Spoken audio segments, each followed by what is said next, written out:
Mae gwnwrf yn gwanwen yn deffro. Mae cynheswyr natur yn ymddangos yn araf. Clywch yn gwynt yn siarad yn dawel. Oherwydd mae hael eithrial yn dychwelyd.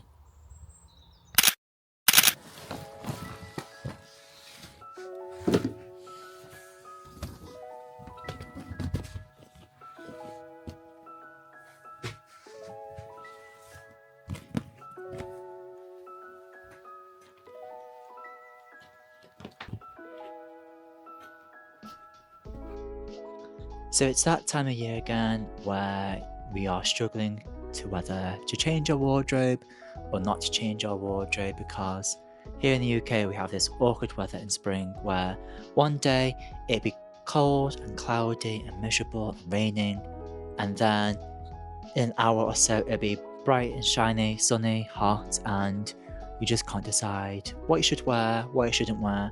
And so I decided to postpone it as late as possibly as I could of changing my wardrobe, and that's what we're going to do today. Is I'm going to bring out some of my old clothes from last year, as well as adding a few new pieces from this year that I've bought secondhand, either from Vinted or from thrift clothes shops. So for example, this shirt is from a shop in my local town, and it only cost me, I think it was about £15 to £20, and on the details I thought it was moths at first, but actually they are little teepee tents, and I've had a few comments saying how people like it, so I like it. I think this could be worn all year round maybe. But let's get into sorting out all my clothes of what I'm going to be wearing this year for spring and summer. So first of my Vinted finds is this Crew Clothing Co. pink pastel shirt, and I've just realised I do have a lot of pastels this year for my clothing, and it just reminds me of the scene from Dead Prada, which is like florals for spring, groundbreaking. And so I have quite a lot of pastel colours, but from looking at this year's clothing, there was a lot of pastel colours coming back, and then a few like classic looks. So I bought another from the same seller. This is another Crew Clothing Co. shirt, so it's just a plain, simple striped shirt, and I tried to pick clothes where, one, obviously I like the look of them, but two, I can pair them with other things that I already have. So for example, both of these shirts I can easily pair with a pair of black trousers, or I can pair it with a light cream pair of trousers as well, where that is sort of like a chino or a nice tight fit trouser. I don't think they'd go well with jeans. Maybe the blue one could go well with some denim jeans, but that is a risk that I might take. I've seen it a look on quite a few women having a blue and white striped shirt and some denim jeans, so I could try and see what it looks like, but for now I'm going to hang it up. And obviously in here is my nightmare of a wardrobe. I've realised that I do have too many clothes, but at the same time I feel like I didn't have enough as well. But I'd say 80 to 90% of my clothes now are thrifted, unless I'm gifted something.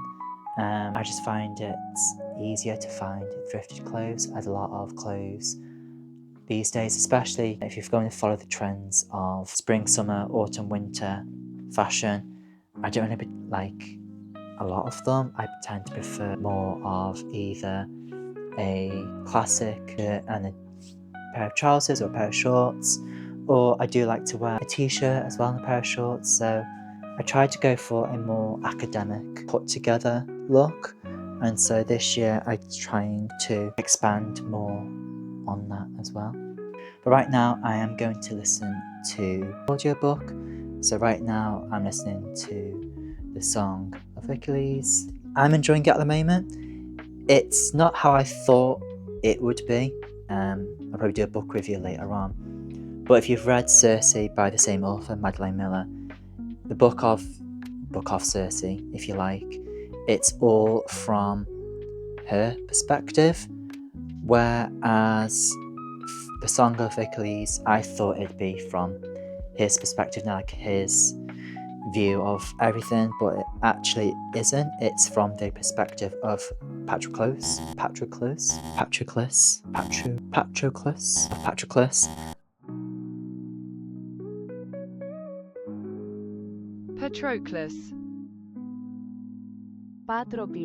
And so I'm enjoying it right now.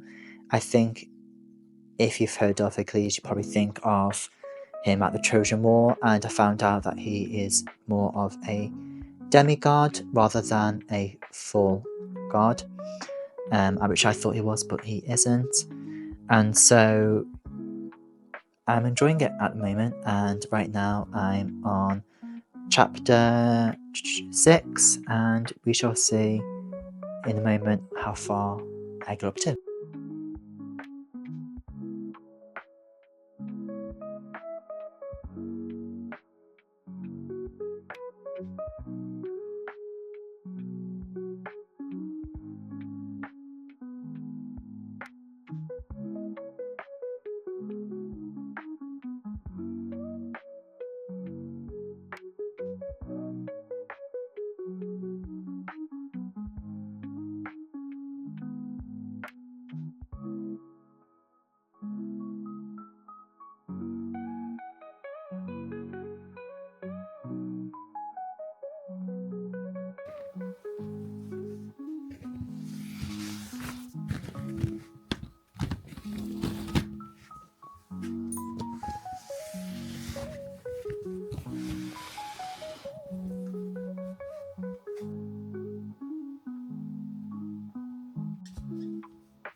So when it comes to any season, I tend to read a book. Well, I read books year round, but I like to read a book that's kind of based on the seasons. So with it being spring, I decided to pick a few books that were quite spring-esque, if you like, as well as a non-fiction book where I actually kind of miss reading a non-fiction book. So from reading Atomic Habits, I decided to pick up a recommended book first, and that is Surrounded by Idiots. And I'm looking forward to this book, to be honest. And I think I might do an entire video dedicated to this book. I like to find out what sort of like colour I am. So you have blue, red, green, yellow, and then you can have like a combination of the two, and each colour represents a different type of behaviour. So I think it'll be interesting to see what I read from it, and I will be annotating it because I do like to annotate a lot of these kind of like self-help or non-fiction books. And then I'd seen this book on the bargains, if you like, in W.H. Smith, and I've never read this author's books before. They're quite a famous author, and I've obviously heard about them and their work, and that is Stephen King and his book called Fairy Tale. And in this particular book, it follows a character who does a regular kid in school, and so he does his lessons, he does his sports, and he's just described as a decent child. And it's not until he turns 17 where he meets this stranger's dog. And so he meets with the dog and then the dog's owner, and then the owner passes away. And so then after the owner passes away, he basically adopts the dog. But as soon as that happens, things start to change within the town, I'm assuming it is. There's a lot of heroicness within the book, and it is based on the cover. It looks like a very much a spring/summer themed book, and so I can't wait to read a Stephen King book. I've heard that his writing is obviously very great. It's very in depth, and he kind of creates atmosphere with his books. I know I've had a few friends who have read his books, specifically some of the horror books, so for example with It. So I'm assuming with this book it would be very much similar, with it being in depth, very descriptive, and I don't know how to describe him because I've not read his books, so I'm obviously using the same words here. So we shall see what I think about this particular book. And so finally, I am going to be continuing to read The Spell Shop. We follow a character who is fleeing from a burning city that's led by a group of rebels if you like. So I'll read a bit of the blurb for you. So, Kayla has always had trouble dealing with people, and as a librarian at the Great Library of Asleygriffiths, she hasn't had to. She and her assistant Kaz, a sentient spider plant, have spent most of the 11 years sequestered among the Empire's precious spellbooks, protecting the magic for the city's elite. But a revolution is brewing, and when the library goes up in flames, Kayla and Kaz steal whatever books they can and flee to the faraway island where she grew up. To her dismay, in addition to a nosy and a very handsome neighbour, she finds the town in disarray. The Empire are slowly being draining power from the island, and now Kayla has determined to make things right by opening up her own spell shop. But opening up her spell shop comes with its own risks. The conquest of sharing magic with commoners is death, and Kayla starts to make a place for herself among the townspeople. She realises she must break down the walls she has kept up so high. I quite like that in a character where we start to see some real change in them, and I'm looking forward to reading the rest of this book, basically. So that's what I'm going to be reading this spring. Let me know down in the comments if you've read any of these authors. So I'm currently reading Sarah Bath Durst, Stephen King and Thomas Erickson. Let me know if you've read any of their work before and if you enjoy them, and also any other recommendations that I should read during the spring. I've started to enjoy reading books again, and I can't wait to see how all these books turn out.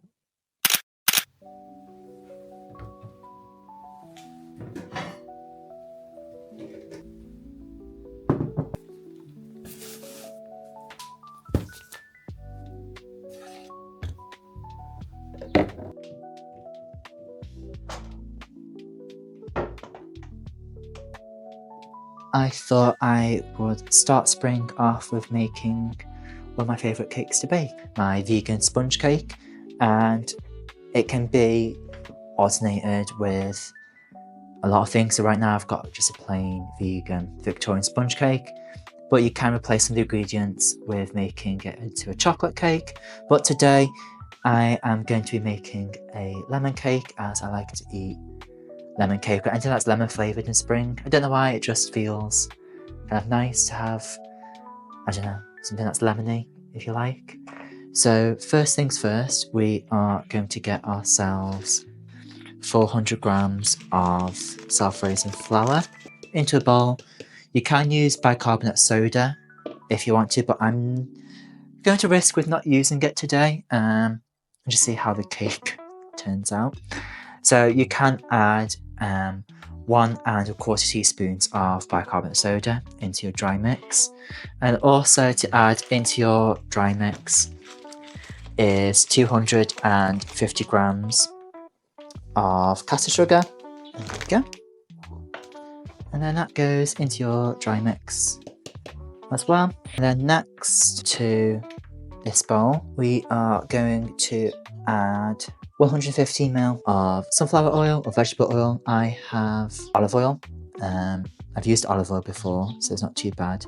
Just change that to ml. So 115. Hopefully I have enough There we go, 150ml with a little bit to spare. And then into that same bowl, you're going to add 3 tablespoons of golden syrup. This just gives the cake a more golden appearance. And also I learnt a new fact the other day. This is if you're going to bake a normal cake, if you like, with eggs and milk. That if you remove the yolk, so the yellow part of the egg, it actually gives a more whiter sponge, which I didn't know. So I learned something new that day. But for our golden sponge, we are using golden syrup. There we go. That can go there. And then just give this a little bit of a mix. Now for the liquid part, I do have down 400ml of water or soy milk. I've got oat milk as well. And this can vary. I've never used 400ml of milk because I noticed it just makes the cake a bit too moist, if you like. So I just go by eye of what the mixture looks like when you're stirring it. So I do weigh out or measure 400ml. So I've got 8 milk here. I'm probably going to measure, just for today, 300ml. Also having electric scales that can change measurements is just a lifesaver. Going from gram to mil and also mil for milk, which is just much easier. So in your big bowl, you've got your flour, your sugar, and we're going to combine the oil, the syrup, and the milk. But we're going to do the milk/water bit last. Otherwise, we're not going to get that consistency of what we want for a typical cake mixture. So here, I'm just going to pour in my oil and syrup liquids and then give that a bit of a stir. And then afterwards, we will add the milk in slowly. So this will make 2 sponges, or 1 large cake if you like. I definitely need more, so add a bit more. You can always add, but you can never take. That's something that my nan told me when I used to bake with her before she passed away a couple of years ago. That's where I've got the love for baking from, really. I've always loved baking, being with her, and so for me, baking is something that just reminds me of being with her. So it's a nice thing, I think, to be honest. I think that's one thing that I have, that I'm proud to have, actually. I think 300ml of oat milk seems to go down pretty well. You don't want the batter too runny, and you don't want it thick either. And so baking is something I've always enjoyed. I find it quite therapeutic. I like to bake quite a variety of things. So back in 2022, I started to bake quite a lot, actually. So we've got a lot of wild garlic around where we live, and I made a wild garlic tiramisu, so I might bake that again this year. I also made a lemon cake last year, like a lemon loaf cake, and I decorated it with, so forget-me-nots. They are actually edible if you clean them as well. I think that is a good consistency, and we've only got probably between 10 and 15ml left, so I'll probably put that away. And then we have our lemon juice. So for now, I am going to measure probably 2 teaspoons of lemon juice. I would normally use proper lemon rather than just lemon juice. So what I would do personally is, you want it to be with real lemons, is you would roll your lemon onto a surface and then you would zest it, and then I would add the zest to the cake, the actual lemon skin if you like, and I'd squeeze half a lemon into it just to make it real lemon flavour, and then I'd add the rest of the zest on top as a decoration as well, which is quite nice. And then I will be tasting a little bit, because you just have to taste it to make sure it tastes right. Definitely more lemon. You probably need maybe 4 teaspoons of lemon juice. This is more of experimenting now, should be fine. I'm going to do 5 to be on the safe side, 1 for luck, 1 for good measure. But you don't want it too watery either, otherwise that would just disturb the balance of the cake mixture. That's why I use the lemon zest in the cake as well. You don't want the mixture to be too liquidy. And that's our mixture. So let me try again. I can't really taste it. I think the oat milk has overpowered it. So we'll try probably about 2 teaspoons. So how much is that now? 5 teaspoons or nearly 2 tablespoons of lemon juice. And I'll probably just add a little bit more into when icing the cake. And then I might just add this into the loaf tin actually. So making a two-tiered or two-layered cake. I'll just add this into the loaf tin instead. There we go. And then that can go ready to be cleaned. So I have a loaf tin. I'm not gonna lie, I don't know how much it is in litres, but just a small standard. And I'm gonna line it. If I get a pair of scissors, about there. The way I like to do it when lining my loaf tin is having two lots of parchment paper or baking paper. So one going one way and then one going the other way, just so it's easier to take out of the tray. And this one on top, there. And then I'm gonna pour it. So I have got spare mixture left, and so what I might do is just put this into mini cases with 6 tins, 6 holes even, and then I'll just get myself some cupcake cases. So these ones are like muffin size. So I think we've got enough there for 6, or even maybe a bit more than that, to be honest. So the oven's still warming up at the moment, as I did forget to turn it on.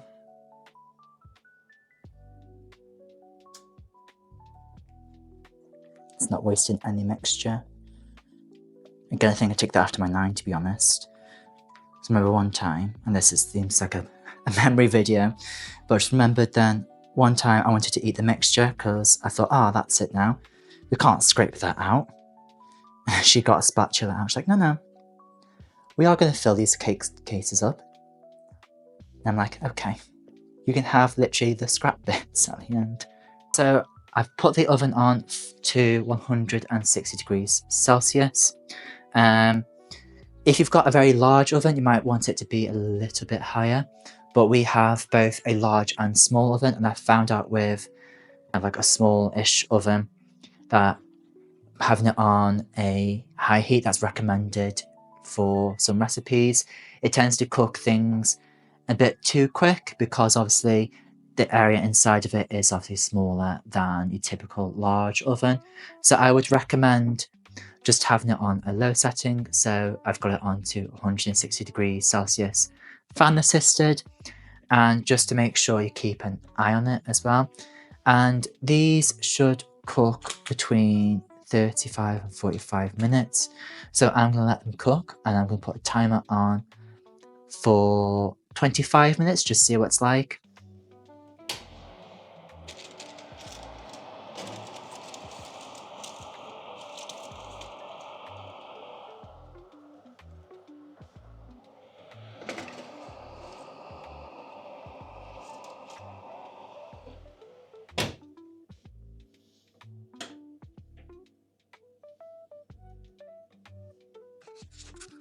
So I've taken the muffins out early, as well, the cupcakes / muffins, as they only need 25 minutes, so that's not too bad.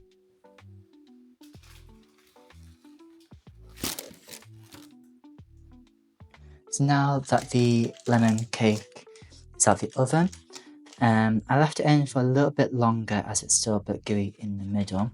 But obviously if you don't make a lemon loaf, you can always just use 2 tins and then just put some filling in the middle. I'd probably recommend maybe just like a plain buttercream, or even just like a plain, so like double whipped cream in the middle as a filling. Or even better, you could always use buttercream and lemon curd, because that can be quite nice as well. But I'm going to prick some holes into the cake, and then I'm going to add a bit of more lemon juice throughout it.